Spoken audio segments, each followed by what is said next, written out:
I'm Jared Deanda, and in front of me, these are the genuine Harley-Davidson lithium-ion batteries. You can see there's three options here.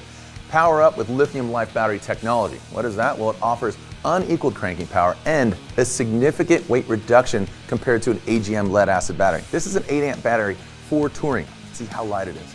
This is a drop-in replacement for the original equipment battery, up to twice the lifespan of AGM lead-acid batteries. What's great about this battery too, disconnect it from your motorcycle, put it on the shelf, because this lithium battery will actually maintain its charge without maintenance for up to 12 months. So wherever you're at, this thing is ready to go and go ahead and hit the open road.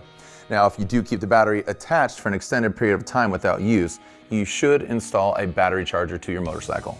This has an internal solid-state battery management system, which equates to automatically detecting over or under charging for more reliable starting performance, and it protects the battery from deep discharge, over voltage, or over temperature issues. Quality and performance. Lightweight, backed by a 5-year limited warranty.